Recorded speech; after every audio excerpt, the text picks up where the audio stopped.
Somebody came into the classroom and walked over and told me that I couldn't be there because I would contaminate the children. Legally, I couldn't divorce him until I turned 21. There, I was lying about my age and where I was from. In fact, I even lived under another name. So I was just living just as illegal. So I can sympathize with these people coming from other countries. Alrighty, Louise, thank you for coming back You're very welcome. and for sharing a little bit about your story, your life so far, almost 90 years old, Almost. and for just allowing us to get a little bit about your perspective growing up. And I don't know, yeah, just kind of like let us know who you are, let our guests know who Louise is. All And right. kind of like your early beginnings since 1936 when you were You born. ask the questions and I'll start up. Okay. So what was life like growing up in 1936 when you were born? Oh, well, of course, I don't remember the first couple of years. But my grandfather my mother and I lived with my grandfather, was a sharecropper. And so we did go, I remember 3 houses before I was grown farms that we lived on. Okay. And Grandpa farmed the land, and then when the crops were harvested and went to market, then we received, our room and board and a share of the profits. I mean, that's about all I remember of that. What was it like? I did not go to the little one-room school that so many people did. I rode by bus into a little town called Mooresville.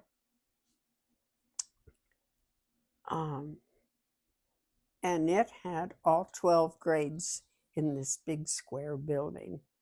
And I just thought it was very uptown because the kids in Utica had 3 grades in one little square house. Oh, okay. I had a friend that lived in Utica, or my grandparents did. And so I thought I was real fancy. The high school was upstairs and the grade school was downstairs. And we had hot meals in the basement. It had 2 cooks there. Really? So your experience was really different from like what others might have gone through here in Kansas. yeah. Oh, yeah. Because I interviewed a gentleman 2 weeks ago, and he said he was also from a country. He was from the country and his grandparents were farmers, but he actually did go to a schoolhouse that only had like 8 students, and it would house all the grades. One of those schools. So it's interesting to see that you went to one where we had all 12 grades. There was several of my friends and I, they filmed the movie The Day After was the name of it, here in Lawrence and surrounding areas. Well, okay, now I remember where it was. At Lone Star had a school, one-room school out there. And have you been over to Clearfield? Clearfield area out there. I live close to that. Okay. And it has a little one-room school there that they're renovating and fixing up there. It's right on 400 Road. Okay. Right. I think I might have seen it. It's right close to Clearfield Church. Yeah, I think so. Yeah. So some of your friends went there. I met, going to church over there, I met some people who did go there. Their grandparents went there. Oh, okay. I mean, so. And you took a bus to school, or how would you get to school? Charlie Treon was my bus driver, and he had a panel truck and he put benches alongside inside there, took the seats out, and he picked up. There would have been, let's see, Badness kids, Wiley kids. My God, there were about 8 of us kids, and his nephew Wilbur Treon. He picked us up. I had to walk a quarter of a mile up the hill to the road when we lived there to meet the bus. And then he went around on the gravel roads, and several of us had to walk out a little ways. Wow. Well, like my driveway now is a quarter of a mile long. Okay. So it's kind of the same distance as what you had to walk back then. So now at times if I want to walk out to my mailbox, I guess it's about an 1/8 of a mile. Does it remind you of when you would go walk into school? Yeah. Because when I was walking to school, I had to cross the creek. And if it rained and it was high, sometimes Grandpa would have to hitch up the team and drive me up there because no bridge, at the creek. You just, if you've ever watched Little House on the Prairie. Yeah. I remember that. Yeah. That's awesome. And what was school like for you? Did you enjoy school? Oh, I loved school. I did. And would they teach you the same subjects as like they do now, like science, history, math, or was it a little bit different back then? Well, we didn't have the same history and stuff to learn, but my favorite subjects was history, more like geography, and I loved penmanship. We don't teach penmanship now. Yeah, it's a lost art. Yeah. And that's why I come into Herschel's place once or twice a month to write the checks. Oh, okay. Because my penmanship is still legal. Not legal. Legible? Legible, yes. I work at that. So, but my grandchildren and great-grandchildren cannot read cursive writing. Wow. Because they do everything on the computer or typewriter, and such. So when I want to write them a note, I have to print it. Okay. I kind of resent that. Really? I do. You guys grew up to writing cursive all the time? Oh, yes. Wow. I mean, we learned to print first and then cursive. And we got awards for our cursive writings. And I can't read anything Herschel writes. But my 10, 12, 14, 18-year-old grandchildren cannot read cursive writing. Okay. And there is talk that they will start it up again, but I think that they have to find a teacher that can teach it. Teach it before they can start it up again. So they would start teaching you this at what age? Like in what grade Honey, would they start teaching you this? We were learning, we had to print the alphabet in the first grade. So you're already learning cursive by then? As you learned cursive, you would learn to write your A, and you would learn to write it in so many different ways. There's a lot of ways to make an A. The capital A, the short A, and then the printed A, because we didn't have computers, we didn't have a typewriter in there, but we printed it like you see it in a book. Okay. But then the little A was cursive. And, capital A's was, I think you just learned cursive right along with it. It was, when you're saying you learn cursive, is when you're putting the letters together to form a word. Okay.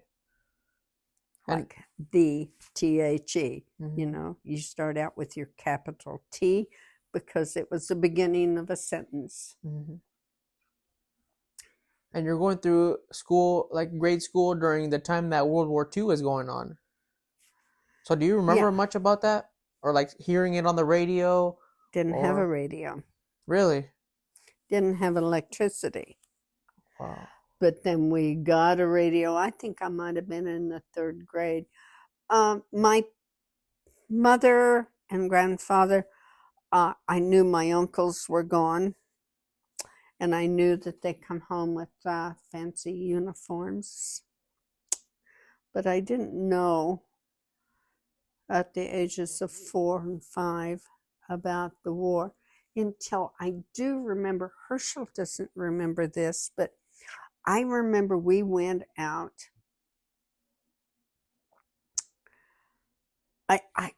What I remember the most is the rationing books. They would give those to you guys? Not to us kids, but I mean, we had books that we could only have so much gasoline. You had to have a ticket or to buy sugar. Really? Yeah. So you do remember like your mom or your grandpa having the ticket? Having to hold on to our books, I mean, and plan ahead for when we could buy sugar. I mean, like my mother would want sugar for canning times and for birthdays, and like if her brothers were coming home from the service, we'd want to have a freezer of ice cream, so we had to save a sugar thing back for making that. I remember little things like that. Mm-hmm. Yeah. And do you remember, like, I know you talked about you playing with like your dollhouse or your playhouse or your dolls made out of like paper from the catalog? It was. So what was that like, having to make your own like toys and stuff like that? Well, I didn't know any better. And I thought that looking back now, that my mother was rather ingenious, because she knew that there were toys out there, and she knew that kids, and I saw toys in the catalog. And I remember I wanted a doll so bad. And my mother, I don't know where she got it, but she cleaned it up and painted it and everything so well that it looked almost new. I knew it wasn't new, but that's all right. I loved her for what she did. Mm-hmm. And I wanted a playhouse. Well, Grandpa found this great big sheet of, I guess nowadays we call it plywood, a piece of paneling from somewhere, and we laid it on the floor, and Mama cut strips of paper and made paste out of flour and water. Mm. So it was kind of like paper mache, strips around there. Mm-hmm. And laid out the kitchen and the bedrooms. And I had a rich house because everybody had their own bedroom. And I cut pictures of furniture out and glued that in there too, or just laid it on there so I could move them around. But I did have paper dolls. That's what I generally got for birthdays and stuff. I had paper dolls. And so even if there wasn't enough, you still enjoyed it, and you appreciated it, yes. Like if it was like the real thing. Yeah, because it was real. Mm-hmm. Honey, I think an imagination is very important. And I used mine. Because I had flowers in my flower garden, and I had vegetables in my garden, especially tomatoes. Mm-hmm. So growing up, was this like the normal way of living for you then? Well, like throughout school and everything like that? Well, my friends that lived in the farm next to us, they were basically about the same. Of course, there was a mom and dad in the house, where mine was a mom and a grandpa, but we were all in the same boat. Mm-hmm. And we raised but see, the advantage we had was we grew our vegetables, we raised our meat. So I never knew what it was. I never knew going hungry. And would you have to help like around the farm as well?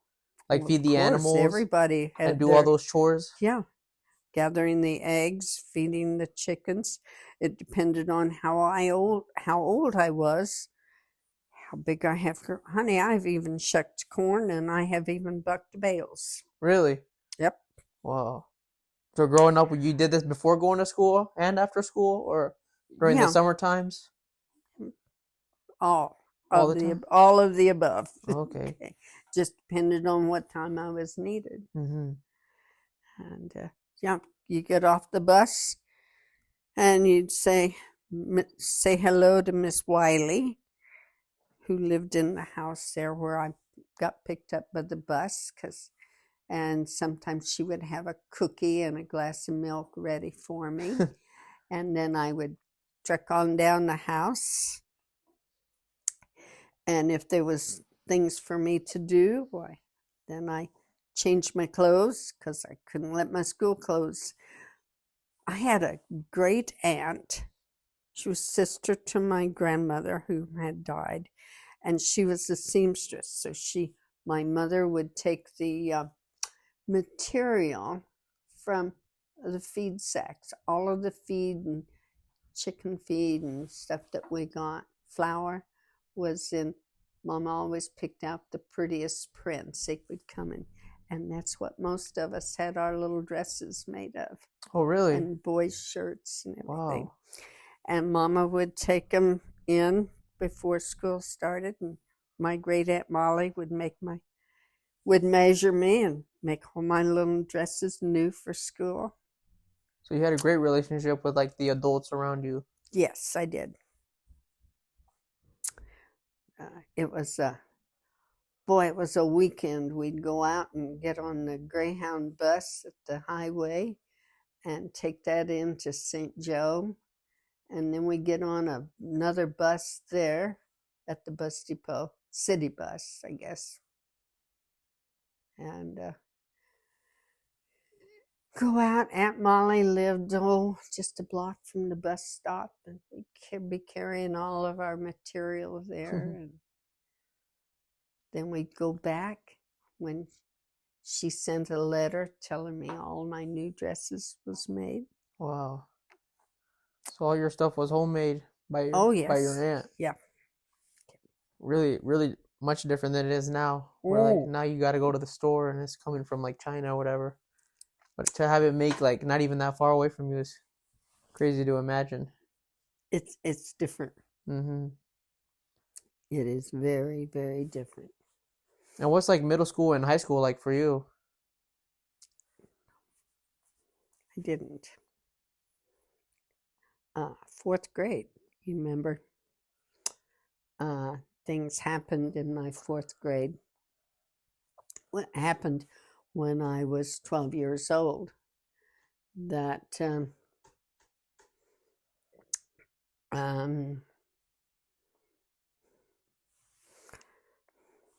need a margarita to talk about this part. Remember, I was made pregnant, and so a pregnant girl couldn't go to school. Okay. In fact, I didn't even know that I was pregnant. My baby was born September the 1st, and I had turned 13 on the 13th of August. Whoa. So I was 12 years old when I was made pregnant. And you didn't even know it at the time. But so I had started to school. And that's about all I'll give him. Okay. But anyway, I just couldn't stay in California. And this is in the 50s when you're in California? Mm-hmm. Okay. Yeah, I would have been 58. 58, okay. Yeah, 58. Because I stayed there for a year. I came back in 59. My mother had remarried and was having a child.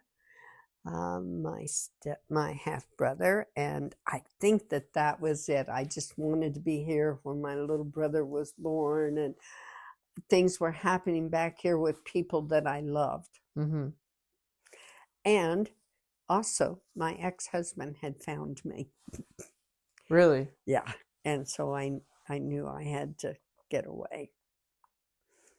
And I spent the early 50s running away from him. Moving from place to place so he wouldn't get you or your kids. Yeah. Because you said you stated earlier that he was violent, he or he was wanted to hurt your kids, he didn't want to hurt the kids, but or take them away from you. he wanted the children, but he didn't want them because he loved them. He wanted to make your life miserable. Yeah, and that was it. Because even when I wasn't legally, I couldn't divorce him until I turned 21. Mm-hmm. Because I had to stay there and allow him to see the kids and everything. And with California law and even the Missouri law protected him more until I turned 21. This is what I meant when I said I got street smart. I learned to lie about my age and get jobs. It's funny. I find people here coming in from other countries that are not legal, and there I was lying about my age and where I was from. In fact, I even lived under another name, so I was just living just as illegal. So I can sympathize with these people coming from other countries, and I do sympathize with them. Mm-hmm. Because you had to do it when you were younger as well. In my own country, because of the laws that we had. Laws aren't always fair, honey. They're just not always fair. And you stated, like, I remember the first time we talked, you stated that, like, an animal or a cow had more rights than a woman back then. Oh, hell yes. Yeah. With what you're telling me about. We were chattel. I mean, and the husbands had all of, I couldn't, I didn't dare open a checking account, because if I did, then he had the legal right over it. So you couldn't open a checking account? Like, growing up, like, around that time, like, can women, like, open the bills or stuff like that? Well, of course, they were expected to do that. Women had a hard time finding jobs because they were supposed to be seen and not heard. They were supposed to, you speak when you're spoken to, and enter women's rights. Mm-hmm. Have you studied anything about women's rights? Yeah, we have in school, and it's just, like, interesting to see, like, the history, like, from when it starts, and then, like, gradually starts to get better and better. Yeah. But think of how they had to fight, though, to get those rights. Yeah, and they're still fighting for even more rights to this day. Because and the Supreme Court knocks down our rights. Mm-hmm. See, I guess I'm caught between a rock and a hard place here. Abortion would not be for me. I don't think abortion's rights. But damn it, I think I should have the right to make that decision. And where the government has gone too far is that women are forced, whose life is in danger, are forced to carry a baby. Mm-hmm. They have to go to another state to get an abortion. The woman in Kansas City that died because she couldn't get an abortion, she still left her 3 children that she'd already given birth to motherless. Mm-hmm. And come on, Saul, that's not right. When an abortion, when she was a month along, she would still be a living mother. That's why I fight for abortion rights. Not because everybody has a right to believe what they want to believe, but I want to fight for your sister to have the right to make her own decision. Mm-hmm. You think if there was more rights back then, that you would have gotten an abortion when this happened? I don't know. I can't go back. I've had that question asked before. I think I would have given them up for adoption. Okay. Mm-hmm. Did you like, for a woman around that time, did it ever feel like you were kind of like a prisoner in your own house? Oh, hell with yeah. all these like rules? Oh God, yes. Because that's like what it sounds like to me. You can't speak when you're not spoken to. You can't do this. You can't do that. It kind of feels like you're like in a box. Like, yeah. And there's like you're in a jail. You're in a jail cell. And wow, when and then I came back from California, stayed out there with my mother in Sturtsville, and my stepfather, who was, I think if it hadn't been for him, I wouldn't have even met I would have met him, but I wouldn't have learned to appreciate my husband that I later married. But when I saw how good my new stepfather was to my mother, then I began to believe that there were good men in the world. Mm-hmm. That they weren't all wife beaters and stuff. And so that's when I got, my stepfather bought me a car. And I got, Sturtsville is, I think, 18 miles from St. Joe. And that's when I got the job at Herman's drugstore, working the counter and managed that. And how was that like? Because this is in the late 50s or early 60s? Late 50s. Late 50s. Because then I met Victor and worked there. And then I found a better job, went over to Whitaker Cable, working in a factory, putting terminals on cables for automobiles, tractors, and stuff. And that's what I really do. Oh my God, I worked up to where I was making $9 an hour. And really? I thought, oh God, thought I was... That's good money for back then. Damn right. Yeah. But I was one of their top operators. Okay. We worked on a percentage. If you did 100% of your work, but if you got this certain rate. But then if you really put the pedal to the metal and learn to use your fingers really fast, you could put out 114%, and that got you the top dollar. Okay. So it meant, though, you were really every day working. Sometimes my fingers would be skin would be a little thin because it'd be running it so fast. But I didn't care, because that extra 14% on there, and 18%. That helped you take care of your kids. Yep. Give you a sense of security. Kept me from having to ask. Even when then I dated my husband for about a year, and has to be married. I was able to buy my own wedding dress that I was going to get married in. Oh wow! Everything, yeah. So now that you mentioned that, how was it like back then for you? Like when you're like the dating like scene, how was that? Did the guy come up to you and ask you out, or how did that work? Because like now it's like very different, where like guys don't even want to go up to girls because the girls act a certain way, like all rude about it, or they thinking they're getting assaulted, or they start saying these things that aren't true.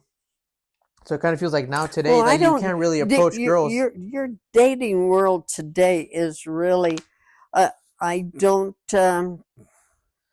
know what I think about this online dating, and Because back then, like, you met Vic because you guys lived in the same town, right? No, Vic was. I didn't date much up until Vic, because I did date one guy in California. But I was introduced to him by my father, and he was in the military, and he even asked me to marry him after about 6 or 7 dates. But see, back then I was pretty, and he was really looking for a woman to be on his arm to show up. Okay. He wanted I think they call them trophy wives now. Mm-hmm. He just wanted to show you off to all his I was captains and lieutenants in because the army when he or took navy. me to parties, everybody, they were phonies. One of Herschel's friends, I can't stand him because he's from. Herschel's not going to see this, is he? No. Okay. I can't stand him because he's from ROTC, Okay. and he's a retired colonel, and I didn't like him the way he talked to his wife, because she put on some poundage and wasn't what he could show off. And see, I didn't even know. I just had the sense that that's what Wally would be like if I wasn't always perfect. He would mistreat you and say these things about you. I was afraid he would. Yeah. Was that common back then? Yeah, I think in that circle it was. I can only speak about that circle because I didn't date anybody else. See, I was actually became a sheltered person, if you know what I mean. I just didn't date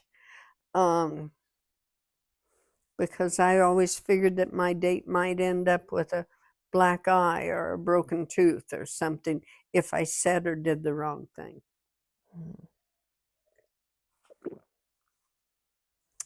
And but Vic was different.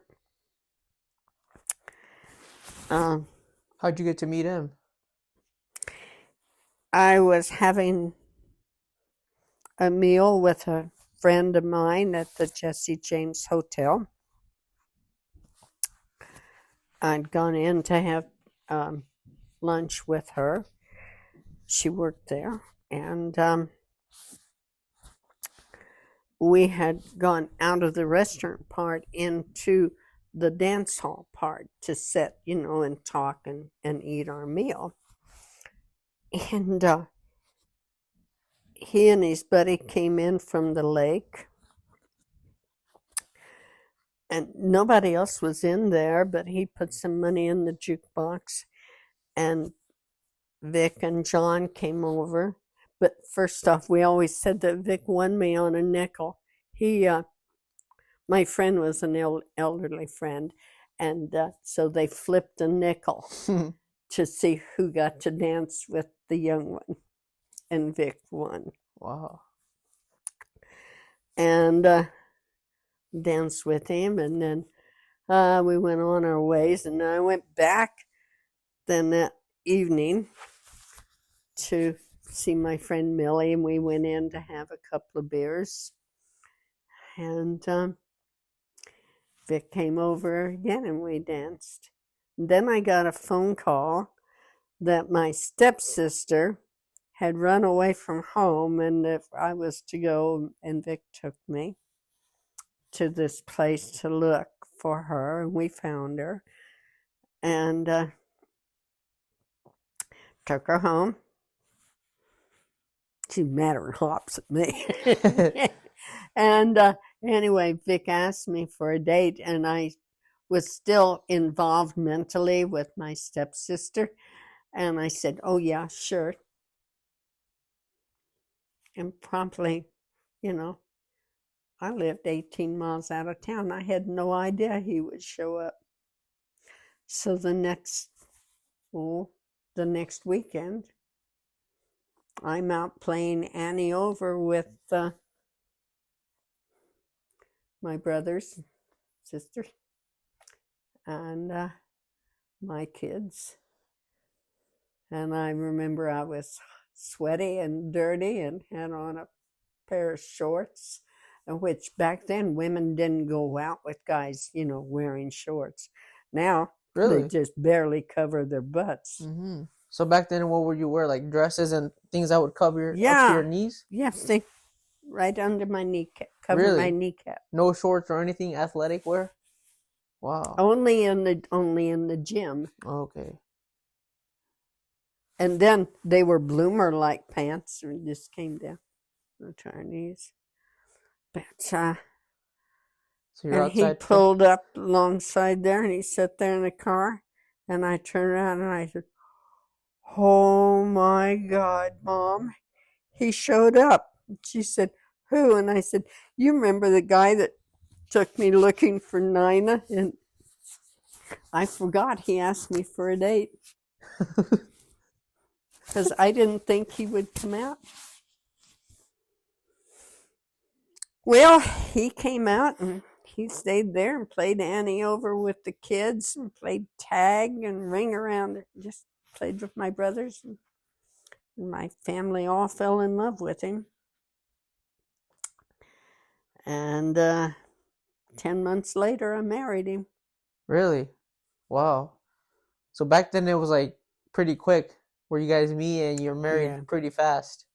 Because it seems now like people wait like forever. Well, Because you're not sure of if that person is really committed to you.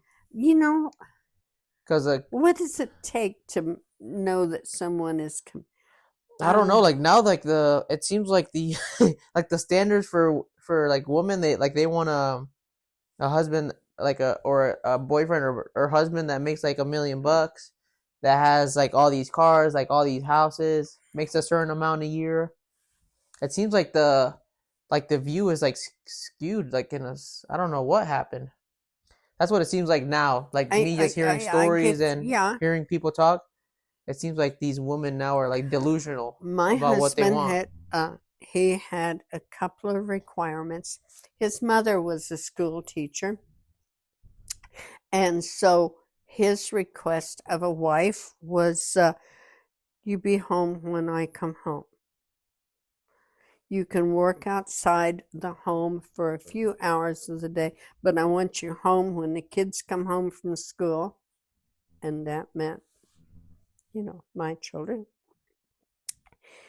And I want a clean house. I want food on the table when it's supposed to be. But he said, "More than anything, I want you happy. I want you still smiling at the end of the day." And he had those rules, and he stuck by them. Did he tell you that when you guys were going on dates, or yeah, we would you ask each other stuff like that? We talked about that. Yeah. After about a couple of months, he started talking marriage. Like I say, it was 10 months before in fact, he had asked me to marry him, and came home from the date one night, and I was still him hawing around. Because, come on, Saul, I had two little girls. And I wanted to know that he was going to be a good daddy to them. Mm-hmm. And oh my God, he was. So what were your requirements for him? Like that you would tell him when you guys were dating? He couldn't come home drunk. He couldn't, and if he ever raised his hand to me to hit me, that I wouldn't be there when he came home from work the next day. That was not a threat, that was a promise, because I knew that I was worthy of being treated respectfully. And that if he ever hit me, that it would be the, no matter what mistakes I make, you never hit me. Mm-hmm. And he said, I would never, you know. Well, anyway, Sharon and Susie got out of bed as I was saying goodnight to him at the doorway. And Sharon looked down at, she said, Mama, did you ask Uncle Vic to marry us yet? And he looked at me and he said, oh, that's the way it is. And he said, but I did ask you and you're not, and you haven't said. And I said, well, I'm still not sure, because marriage is a long time. See, I'd had a taste of seeing how happy my mother was with her second husband. And I kind of wanted that too, but not every man is capable of taking another man's child and raising them. Mm-hmm. But Vic did a wonderful job. So when you were like looking for Vic, like with the requirements, there was never like you have to make a certain amount of money, or you have to have this type of stuff. I knew he had made decent money. I didn't know how much. No. In today's world, okay, let's go this way. Vic has died, and I have my place out in the country. And name many names, but anyway, I was starting to get out into my grieving process. You're not going to believe this. Well, and I went and took this square dancing course down in Ottawa. And a couple of guys were single, were down there too. And so we would have a date and to go square dance in Kansas City. And so I decided, well, I'll let him pick me up. I don't really want to drive in Kansas City. So he comes down. We have been meeting at dances and dancing. Because to me, a woman living alone in this day and age, what with the way it is, I don't let everybody come to my place. Nights are spooky enough when you're alone in the dark. And so he got there a little early, and it was a hot day, so I fixed a pitcher of tea, and we're sitting out at the picnic table in my yard, and he looks around and he said, Louise, I just had a wonderful idea. And I said, well, what's that? And he said, let's you and I get married, and you sell this place and put it in equal shares with my place. Really? Why would I do that? Well, it makes sense. And then I realized, see, he's the same age I am, that he's from the same era of the woman shouldn't have any money. He wanted me to sell my place and give him the money from my place, invested in his. And I said, so then what do my children get if I go first? Well, I'll see to it that they get a share. Sure you will, you bastard. So it seems like some of the guys still have that same attitude from back then, where they want to be controlling. They want to in fact, Herschel says my place is probably worth more than, and it is because of the things he has done with it too. And the value of things has gone up a lot. But anyway, and then I had a date from a guy from a the card party. I was going to the neighbor's card party. And this guy was widowed, but he was blind. And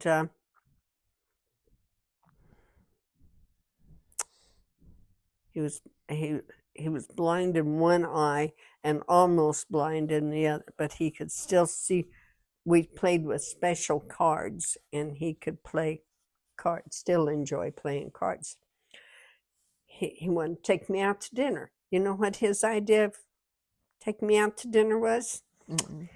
He would go to the grocery store and he would buy all of the things that I needed, and then I could come over to his house and cook them.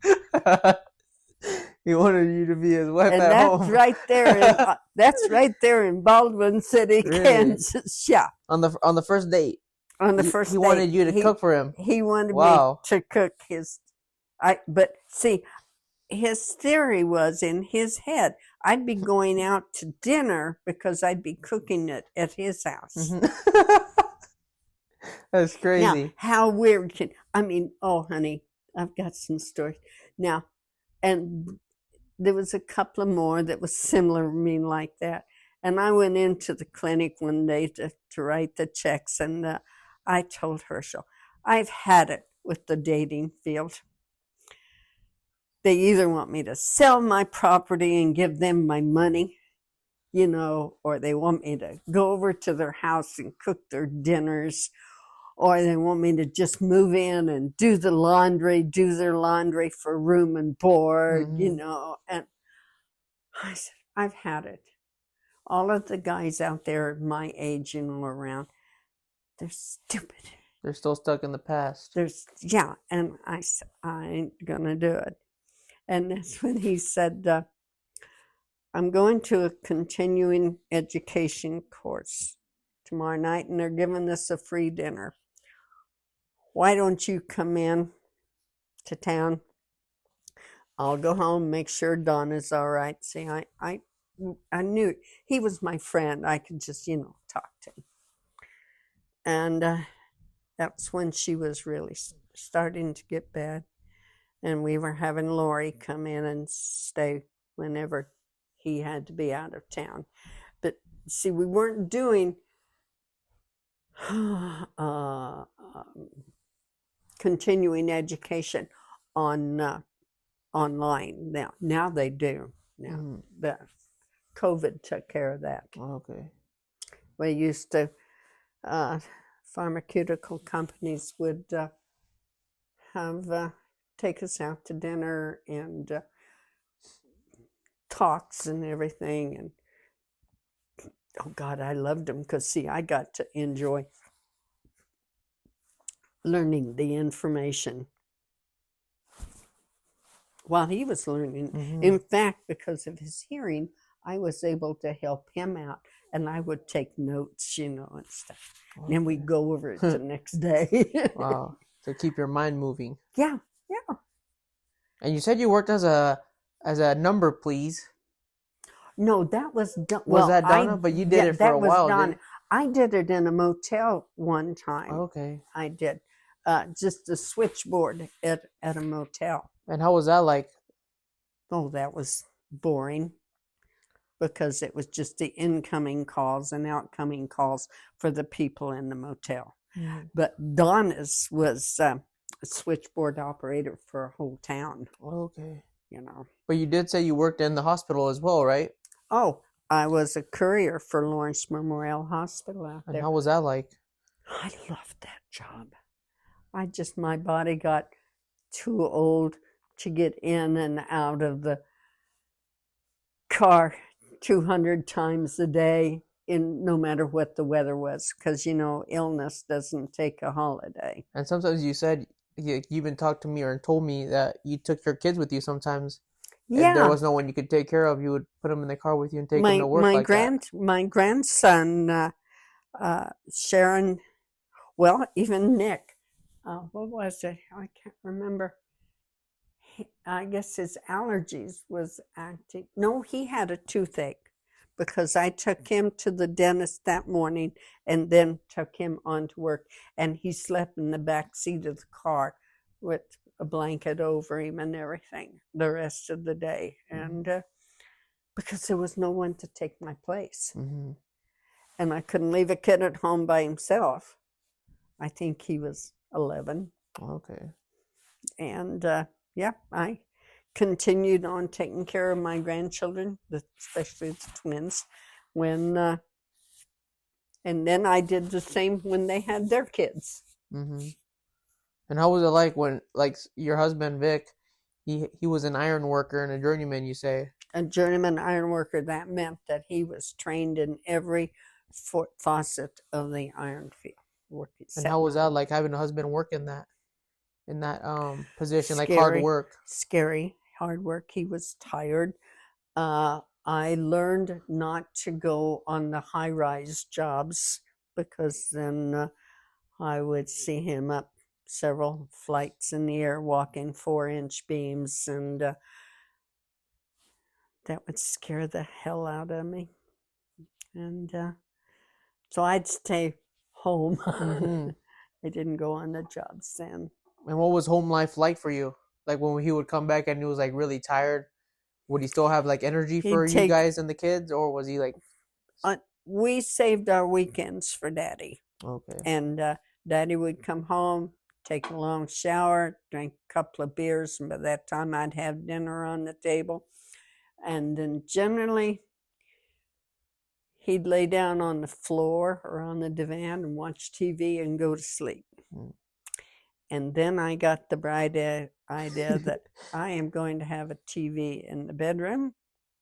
He didn't want it, but I had one installed there because I had such a hard time getting him to wake up and go to bed. But if he slept on the floor all night, then he didn't really rest. So he didn't mind. He'd go in, lay down. Oh, probably 6:30, 7 o'clock. I don't think he watched much TV because he'd be so tired, but he'd relax and crash, and so then he'd sleep all night. And you mentioned you went through an accident. Oh, he fell 3 different occasions and was injured, very back injuries, and would be off work for about a year. Those were the times that I found jobs to do to supplement our income, because workman's comp was, I'll never forget it, $26 a week. Really? Yep. Wow. So he was making way less than if you were working. Oh God. Way less. When I worked, I made more than that. Mm-hmm. So it was important that we have me to work in. Mm-hmm. And what's it like during the 70s, like living in the 70s and 80s, like in the 70s, we know like the Vietnam War is going on, late 60s. I don't remember 70s. Well, now, my mother was quite ill. And I do remember being at the St. Joseph Hospital in Kansas City with her one day. And that was a day that I was watching it on TV out there in the waiting room while they were doing something with my mom, watching the prisoners of war land in Kansas City. No, I don't remember where, but they were getting off the airplane, and we had gotten a bunch of our prisoners back. And I just remember the sense of relief.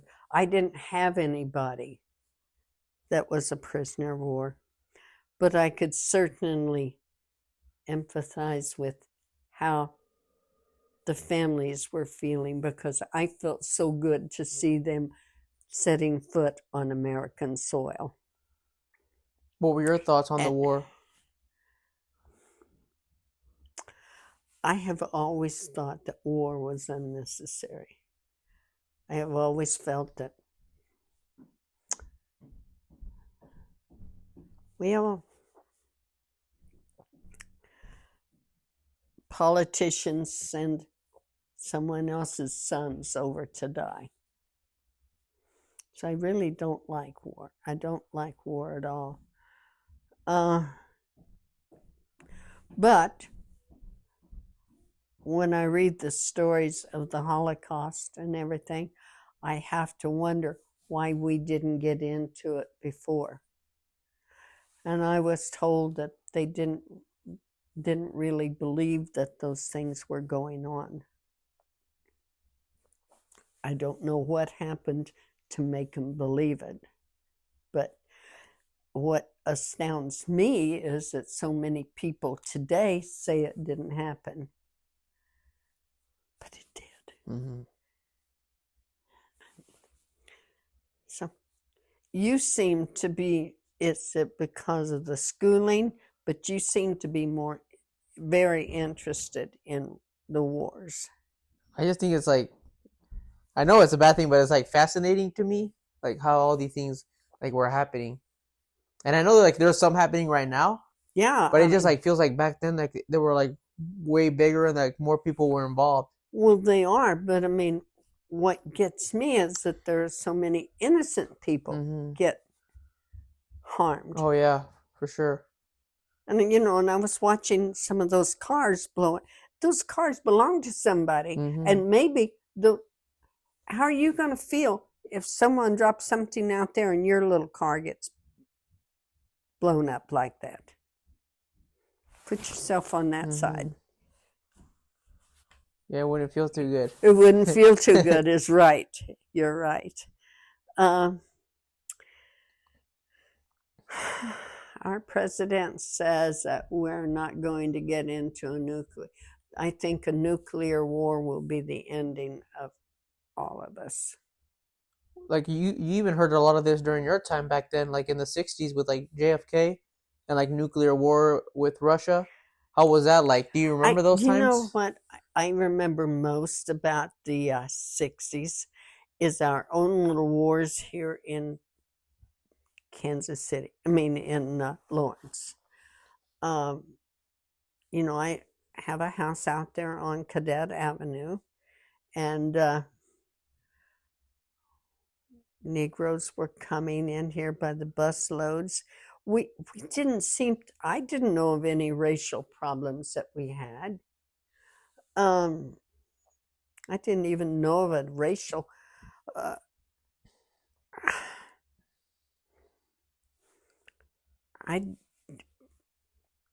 What's that obscene word? Nigger town, and stuff like that. Lawrence didn't have that.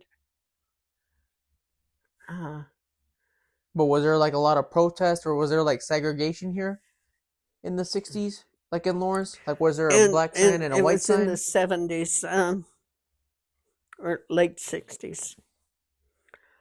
Okay, I remember a little black girl was beaten up out at the high school, by her own race because she wore a white blouse to school. I remember I was selling Avon makeup at that time, and I was over at Lola Newell's house, and she was black, and she lived over there in Tennessee by the school. She and I were upstairs. She was black, but she loved my perfumes and stuff, so I would go to her house and sell to her, and then we were upstairs. Our high school over there was pinned down. Our kids were hiding under the desk and everything. There had been gunfire. My kids, both of my girls, was in that school over there. And so I had gone to Lola's, and we heard a crash downstairs, and someone broke the picture window with a brick. Get that whitey out of your house if you know what's good for you. So her life was in danger if I stayed there with her. So that was your own neighbors throwing in, breaking through the window. Own neighbors, yeah. Now that very night we had a curfew. My husband had worked late. He was working in Atchison at that time, and he had to stay in a motel because they wouldn't let him in after 6 o'clock into Lawrence. He couldn't come home that night. Because there was like riots and protests? Yeah, I stayed in the house with my kids. So, and we didn't have any newspapers for a few days because rioting was downtown and people were staying in their homes, not going to work and everything. And I did not know. Now, I did not know that Negroes were not allowed to vote at that time. I cannot believe that I was that dumb. And I'm sure I wasn't the only ones. But I didn't know it. And I was absolutely shocked. And that's why they were protesting. Part of it, yeah. And segregation. I mean, just everything was a mess. I didn't realize how hard that they. But then again, okay, what's the famous guy's name that fought for equal rights? Martin Luther King? Yeah. I should have known all about what he was doing and everything, but I didn't. Really? You didn't really know what he was doing back then? Honey, I was making a living for 2 little girls. So you were too busy working and you really didn't have the time to look at the newspaper or watch the news on TV? No, I didn't have a TV until 1960. But even then, you wouldn't be watching it all the time. Even if I had one, I wouldn't have been watching it. And I certainly didn't have the money for a newspaper. Wow. Honey. So during this time, you really don't know what's going on in the South? No, I really didn't. So what you're seeking is not what I have. I mean, I'm telling you another side of life, other than knowing what was going on in the world. Wow. And I don't know. I went from slavery, you might say, into being a wife, a protected wife. I mean,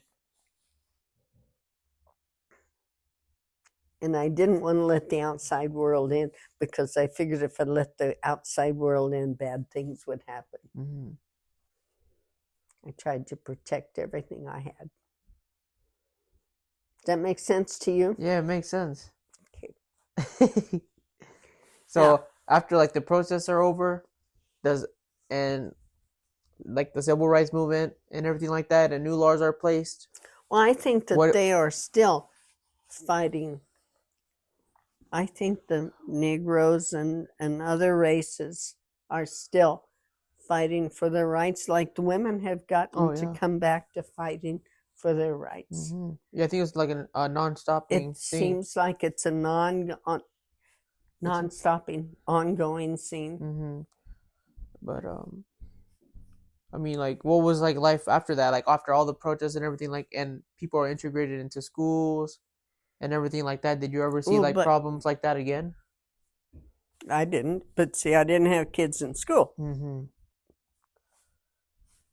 And what about during the 80s, when there's this when the gas was going up really high and the mortgage rates are really high? What do you remember about those times? Pinching pennies to pay them. Because I know that's what a lot of people now in this younger generation are saying. Things are getting more expensive. The mortgage rates were getting pretty high, but what I'm told by a lot of older people is that they had it worse back then because the mortgage rates were 18%. Oh God, yeah. So how was that for?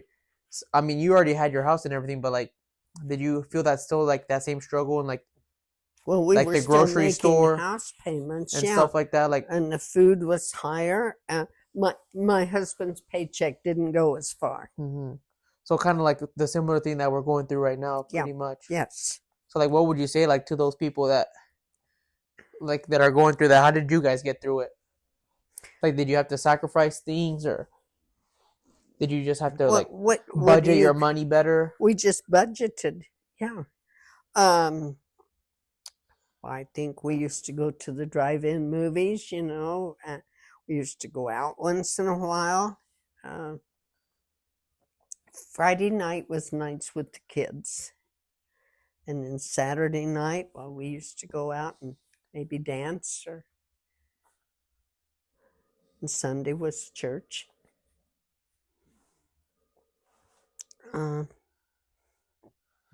But we used to take our kids and the neighbor kids to the drive-in movies.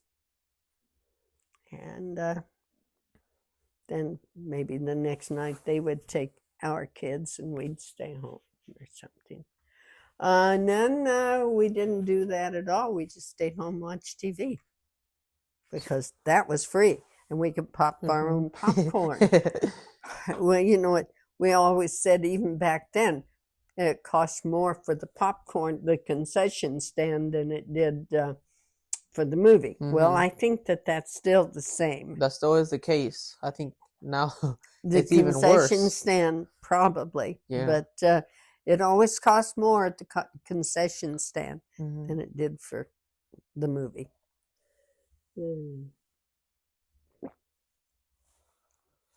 What else? So kind of like, just like after like you have your kids and they're all grown up. Got them married off. Like, how does that feel like? I went coming from where you came from. Yeah. Like when you were 12 years old, 13 years old. It was the sense of accomplishment because I had raised my kids and they weren't molested. I got them through their teen years, graduation, and I really felt a sense of accomplishment. My kids still don't understand why I felt that, but that's all right. I think with the problems that they had with their kids. But anyway, then we started raising grandkids. And how did that feel like? Wonderful.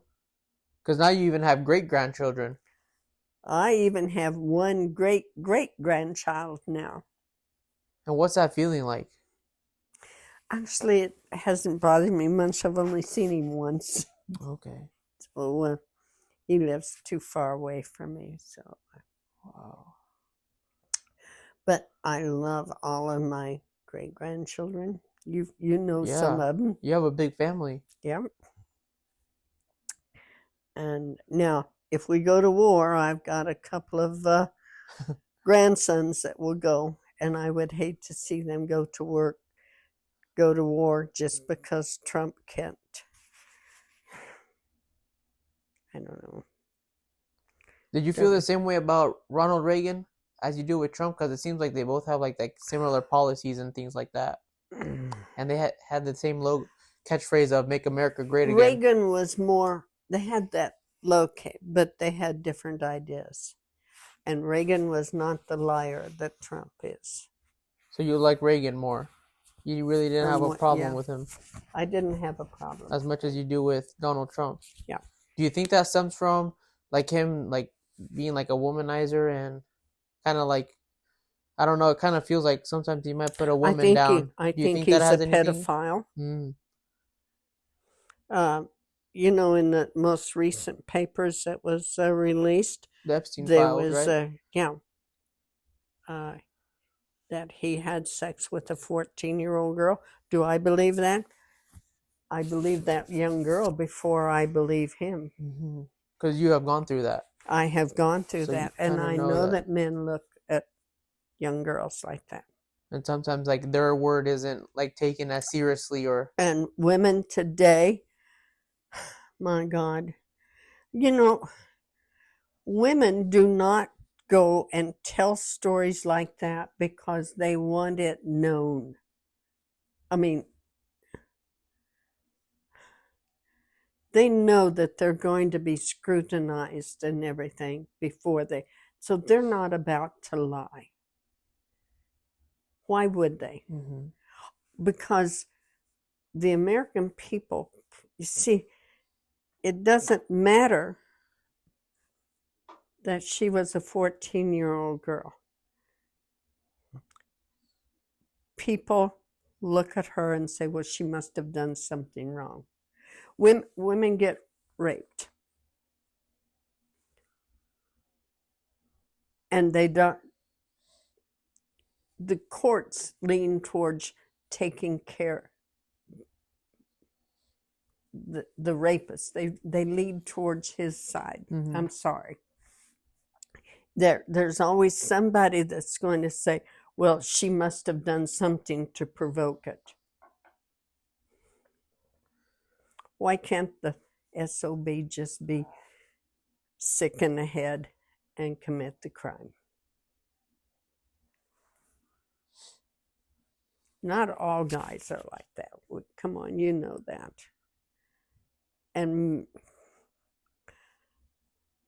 some people, I've heard them say, well, girls go roaming around half-dressed. Well, that still doesn't mean that they are looking for sex.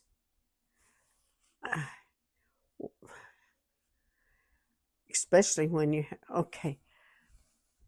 Do you read the paper? Not as much, but I do look at like articles online. Okay. More than the physical paper. Do you read that one? Was just that past weekend, I believe it was. A guy, he's had hallucinatory drugs. So he's hallucinating. Mm-hmm. But he goes up to a door and he opens a door to a private home like this. And the guy's two little girls, the family's two little girls, is laying on the sofa. And he comes in, he's naked, by the way. And he comes in and he sits down on the sofa in between the two girls.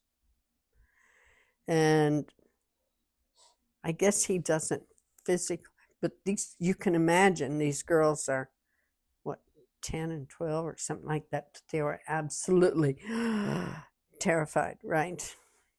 This naked man. Now, he's going to get off. You know why he's going to?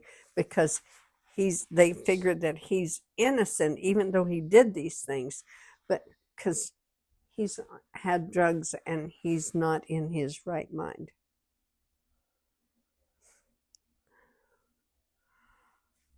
I go into your place of business and I am sometimes pretty snockered from that drink that I've had in there. But I still know what I'm doing. So when somebody is on a hallucinatory drunk, I've been told that this is like having 1 or 2 margaritas. I mean, so he still knew what he was doing. Mm-hmm. So how can a guy, if I go out and I'm driving and I have a car accident, I'm guilty, and everything. But a guy can have drugs in him and hallucinating and go and walk into, even if a door is shut, you still don't have a legal right to open that door and walk in. Mm-hmm. Nobody has the legal right to open your front door and walk in, do they? Mm-mm. So there's a possibility that he can get charged with trespassing. Yeah. How do you equate that? It's crazy to think about. It is, isn't it? Because you're like, I don't know, you're like, they're in their own house, but even more importantly, you probably just like scarred these two girls for like the rest of their lives because they just witnessed something they probably weren't supposed to see till they got a little older. Yeah. And they got exposed like way too young. And especially by like a stranger like that, you don't know what else he's capable of doing. Yeah, they were able to get him out of the house and everything, but it could have been so much worse. And it seems like that's like even more, I don't know if it was like as common as it is back then, but it seems like now it might be as common as it was back then, but I think just now they're like finding out more about it, and like people are realizing that there's actually like sick more sick people than we thought. There's a lot more sick people out there than we think. Because I think now they're just being like, people are being seen now for what they are. We're having all of these homeless people now who are surviving the homelessness by using drugs. Yeah. Was that a big problem back then? No. Homelessness and no. Where you see like now like where all these people are kind of like going through like mental health and stuff like that. Was that like very common back then? But see, Reagan did away with and put everybody in the homes out on the streets. That's what Reagan did. That's what I remember that Reagan did. He closed up the insane asylums or stuff like that.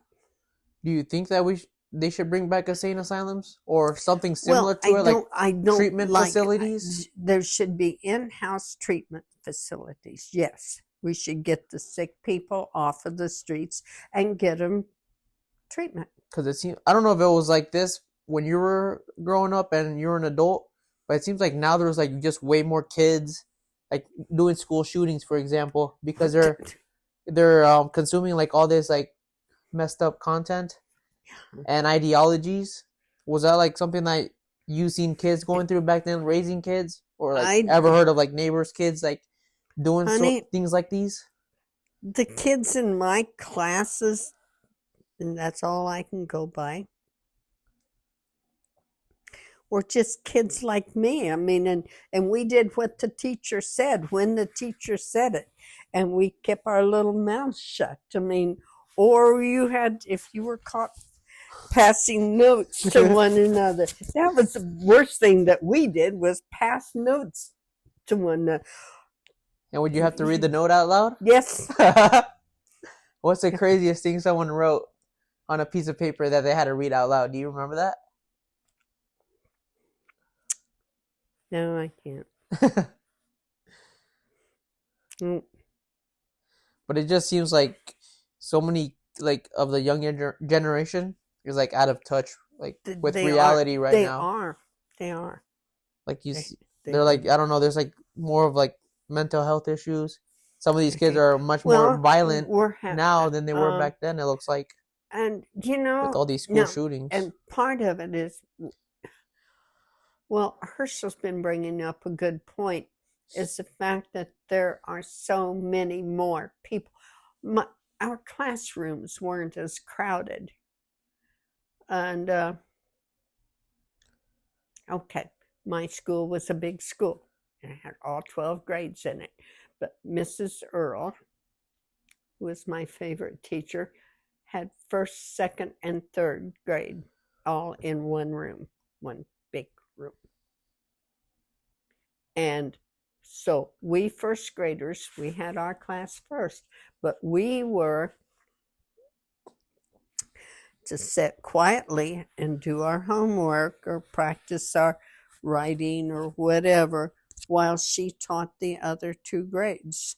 Now, maybe that was why we all excelled when we got into the third and fourth grades, second and third grades, because we would hear her teaching the other classes. So even though we were in the first grade, we were absorbing some of the second and third grade information. So when we got to the second and third grade, we just whizzed right on through it. Mm-hmm. It seems like you guys had more respect for like your elders back then. Oh my God! Oh, hey, I think which is something that's lacking now. I played hooky from school one time. We had one Negro in our town, this little town of Mooresville, where I went to school, George. And I need to tell you that the town was on this side. Highway 36 went through here, and the school was a block up the gravel road up here. So you walk down the gravel road to the highway, and then you cross there, and then it was a sidewalk going up into town. Well, I'm in the first grade, And I guess I need to tell you a little bit about George, too. This would have happened before I started to school. I don't know, maybe when I was 1, 2, or 3. George's family, his wife and 3 kids, remember that, were killed at that crossing down there where I crossed the highway to get up to the school. Really? Wow. Yeah. So I played hooky that day to, bust in, but I knew that I was supposed to recite the Pledge of Allegiance. Now, I knew it. Still know it to this day. But I didn't want to stand up in front of the class and say it. So I thought, well, if I go uptown and I just don't go to school until after recess, then I'll be all right. Well, George saw me uptown, and he knew that little white girl was supposed to be in school because he knew my grandfather and my mother quite well.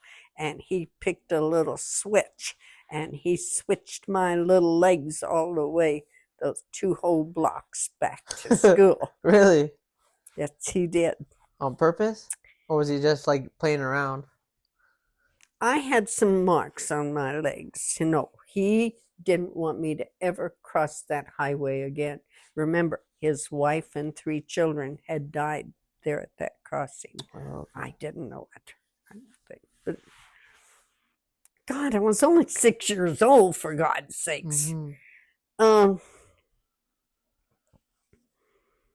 And I didn't know much about town life. Hell, I climbed on the wagon and came into town on Saturday afternoon with Grandpa to get whatever we had to buy, and then went home.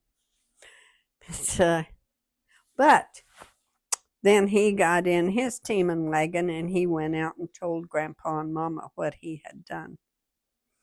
So I got a spanking again when I got home. Now, that was the parents of that day. That's what happened to all of us kids. If we were caught doing something wrong, their friends took care of us and saw to it that we had a punishment, that we knew that we had done something wrong, but we also knew that when we got home, we were going to get it again because George would tell them. Mm-hmm.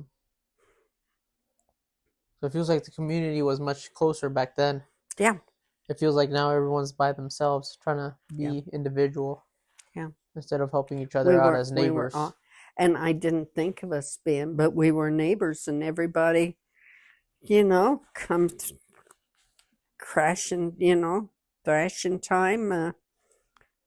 We went from only one farmer had the machinery, and we did his farm first. But everybody got together and worked.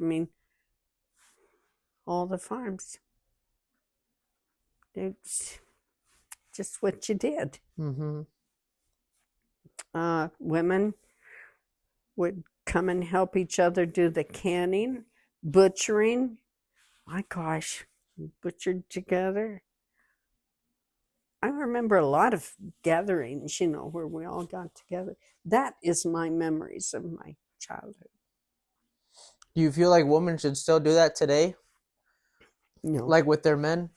Because like married, like cook, clean, help take care of the kids in the house. Well, no, we love seeing at the restaurant when the men come in with their kids, and maybe their mom has gone off to a meeting or something, or I don't know. We make up stories, like that.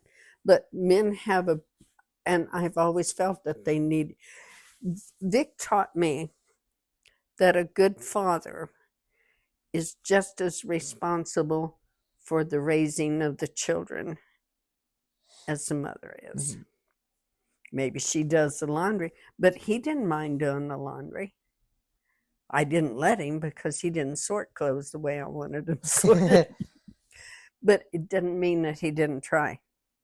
He was never, and he wasn't too busy when we had grandbabies. He changed their diapers. I mean, he always was the type of man, he did what had to be done. So you feel like that's how it should be, where like both people Yes, come together and help. Because you're supposed to be a team. Mm-hmm. You're supposed to be, you're creating a partnership. And one doesn't have more responsibilities than the other. Mm-hmm. I don't know how else to. No, that's good. I like that perspective where both are. It's a partnership, and you both come together and you equal it out. Because it feels like now, like women, they want the men to do everything, and they just want to go out and do whatever they want to do out in the street. So many of them think that all they have to do is bring home the paycheck. Mm-hmm. Well, what about the women that are bringing home a paycheck too? Mm-hmm.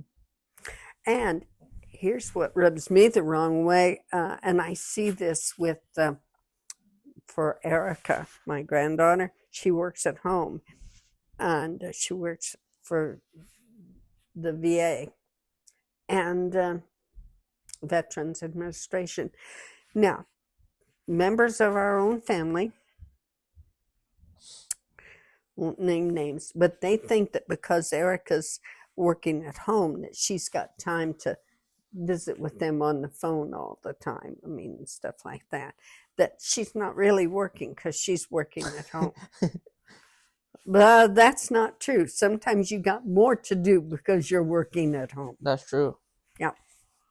And, because maybe people think that you're not busy now. You're just here. But yet you are busy. You're doing something. Mm-hmm. So I think that would be a good example of women. Both of my neighbors, the male counterparts of both of them, Kurt Johnston and his wife Angie, they're customers of yours. Mm-hmm. And she is a cosmetologist. And I don't know what he does, but I mean, he goes all over, but he also works out of home on the computer. And Dennis, I don't know Dennis's last name. He's married to a young German woman. And he works out of, every once in a while he has to go into the home office and spend a few days or something, whatever he does. But can't tell you what I didn't know at one time. But anyway, the fact is that men are working from home now too, and they're finding out what women had to found out, that they think that you're not really working if you're working at home. Yeah. Yeah. And you mentioned you never really use like computers or cell phones, like tech that we have now. So why was that? Was it just that's how you grew up? You don't like it because or why haven't you? Honey, it didn't exist when I was growing up. Mm-hmm. So you kind of don't feel a need to, like, you don't find a usefulness for it now, or like why is that the case? Well, where you haven't used a computer and iPhone and. Well, for one thing, where I live, in order for me to have a computer in there, I have to pay for them to lay the cable back in there. It would cost me several $1,000s before I even bought a computer. And that's the only way I could have one back there. The only way I can have television back there is to have the dish. I am back there in the hills, and the antennas don't work. So, but like even like growing up, like when the internet was coming, like in the late 90s, were you ever like curious about that? Like growing up, Or in like, the 90s, honey. I was but growing you're up still in the 30s. I know you're growing up in the 30s, but I'm saying like even you're still growing up in when you're in like the 90s and like when you're 50, 60, you're still growing up. I would My say. husband of I 40 say I grow years died in every the day. year 2000. Mm-hmm. No, and I had no interest in computers and stuff. I just wasn't interested in it. Okay. Um, So like in all these like companies like Apple and Google, I you don't really know. I have no interest in them. you had no interest in them back And then either. what upsets me now is I didn't even know about them back in the 90s or even 2000. I'd hear them talk about them on the news and I didn't pay any attention. For one thing, 1999, my husband was dying of cancer. I didn't give two hoots in hell about the outside world, You were period. taking care of your husband. Then 2004, 2000 to 2004, I was just going for survival.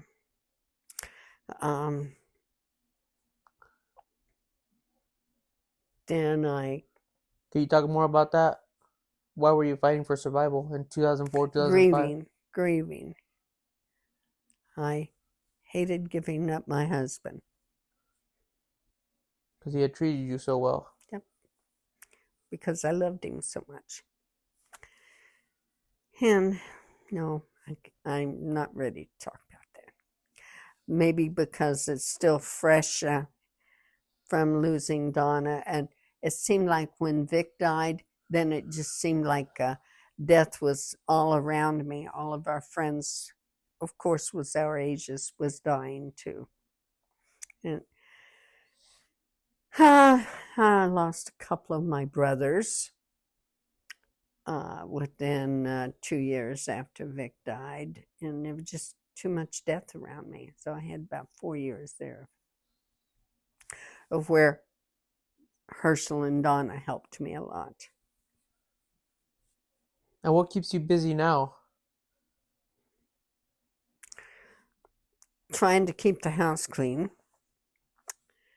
now and going places with Herschel.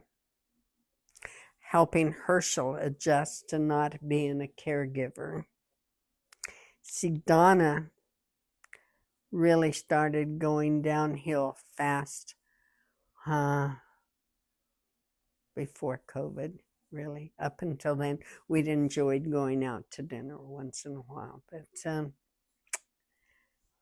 and I think the fact that so many of our friends died at once, I mean, and remember our age, I mean, it's just kind of hard. The older you get, the harder it is to accept your friends passing. What's it feeling like? You feel kind of lost. Out of the group that we used to, like I say, go have cocktails together maybe once a month or something.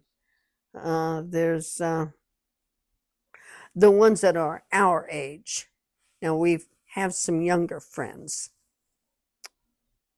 but some of them we're even in better health than they are. And they're younger than you. And they are younger. Oh yeah, we've lost so many of our friends that are younger than us, and that's really harder to take too. Do you think it's because maybe how they were living their lifestyle? Or is it just... No, I don't know. Okay. I almost lost Nick. But Nick was not taking his medication right. He thought he knew more than the doctors, and he would take more one day and less the next day and stuff. And I'm not really quite sure. Someone tried to say that he tried to commit suicide, but yeah, I think he just forgot when he had taken his medication, and being diabetic didn't help. And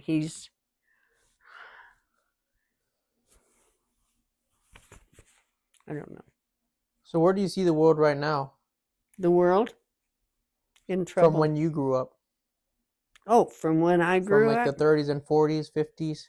Well, we were in trouble then. There's always going to be problems of some kind. But you think we're better off right now than you were back then, or how do you see it in your eyes?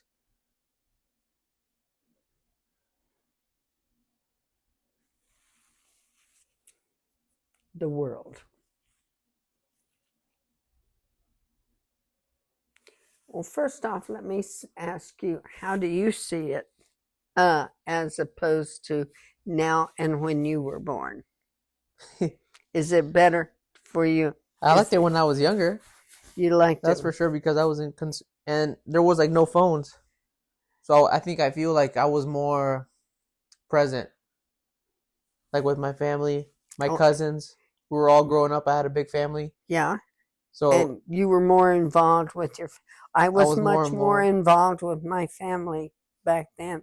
Now, but I don't know if it changes just because now you're an adult and you got to go to work and pay stuff. I don't know either. And there's like your information is more available to you when you're older. That's I don't know true. if that might be the case. Well, I didn't know if you meant politically or family wise. Just like in general. Just in general. Because it seems like now there's like so many things happening like all at once like this. Yeah. Like I don't even have a time to take a break. Yeah, I understand where you're coming from. Did that feel like that for you as well? I get overwhelmed by, and so consequently, I haven't been listening to the news. Did I listen to the president's speech the other night? No, I didn't. Because I knew I wasn't going to hear anything I wanted to hear. And I knew that I wasn't going to believe anything that he said, because he's shown me before that he's not, like I tell the kids, he doesn't stand too close to the truth fairy. And you guys need to stand, you need to be acquainted with the truth fairy. And there's that old joke about a politician. How do you know he's lying? His lips are moving. Seems like that's always happening now. Yeah, and that's the way I feel it's what's happening now.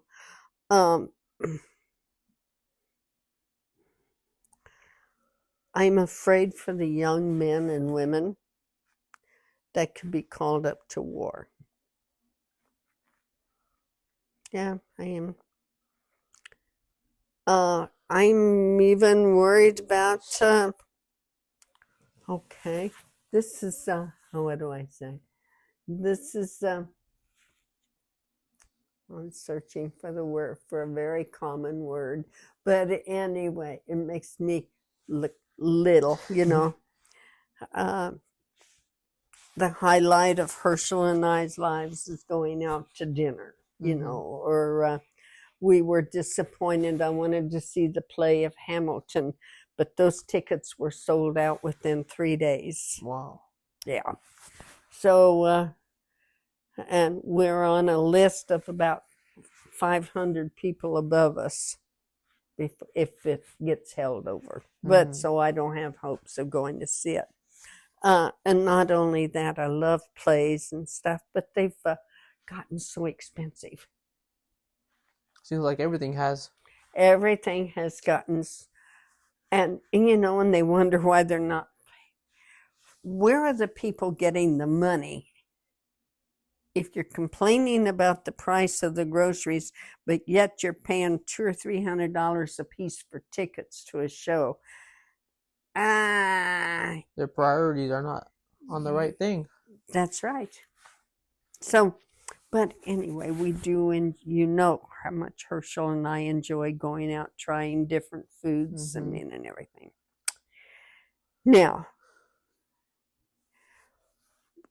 we do not plan on going to Kansas City, where we have some favorite restaurants there too, during the time for the games up there. Now, there's a lot of things up there that they're not going to They're worried about getting the money that has been set aside for them, but nobody's around to write the checks for safety in Kansas City. Yeah. And I said, wow, that's liable to spill over into even Baldwin City. For the World Cup, right? Yeah, for the World Cup. It's going to be a big thing. It is. How do you feel like the World Cup coming to Kansas City? Because I don't think there's ever been a World Cup like I don't think in the there Midwest has, like but, that. But I won't be participating in it. I think it's maybe, I'm hoping, but I'm not convinced that it's going to be a wonderful thing for Kansas City. Because for one thing, if we don't have the protection, there's going to be a lot of good heads. We couldn't even celebrate, wasn't it KU, where they was up there by the Union Station. Well, Herschel was in the hospital at that time when that teacher was shot and killed. I mean, by some for kids. The Chiefs parade. Yeah, the Chiefs parade and everything. They didn't have that this year. They didn't win it this year. That's why they didn't go to the playoffs. I know, but they didn't go to the playoff. But they were. Someone was wanting them to have a party, up there, and they said no because of the shooting. They felt it was disrespectful, and they didn't have enough protection. They couldn't afford all of the protection that it would take. This is going to be probably even worse, like way more people. Oh my God, yes. So like the logistics, they probably have to get to it. I don't realize that they have not gotten in enough people for Lawrence, because the Algerian teams are going to be there. Yeah, they're based here in Lawrence. Yeah. At Rock Chalk Park. Yep. Just a stone's throw away that way. Yes, it is. And you know that there's going to be people from that area. And even other countries too, traveling in here to get cheaper accommodation for the games in the summertime. Right. So what would be some last pieces of advice you would give to the younger generation, knowing that you've been on this earth for 90 years? What would be some wisdom you would give out to someone like me, who's barely 24? Stay home, pick your friends wisely. Don't carry firearms.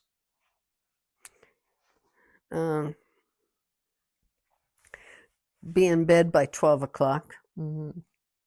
Because the teenagers are out there with their guns and will shoot you at 2 and 4. Why do you say pick your friends wisely? That's an interesting one. Well, okay, my grandfather had a saying, and he would always say to me, Sissy, be sure that you trust a thief more than you do a liar. And I couldn't understand that for a long time. And finally I said, thieves steal from you, Grandpa. And he said, yeah, Sissy, but a thief you can watch. You can keep your eye out and make sure that they don't steal from you. But a liar can steal everything from you, and you never know it's happening. So that's why I say, if you catch your friends in a lie, and especially if they tell a lie about you, be careful. And then there's another saying, it wasn't his, was keep your friends close, but keep your enemies closer. You know what that means? So that you know what the hell they're up to, and that's protecting yourself. It's known as covering your ass.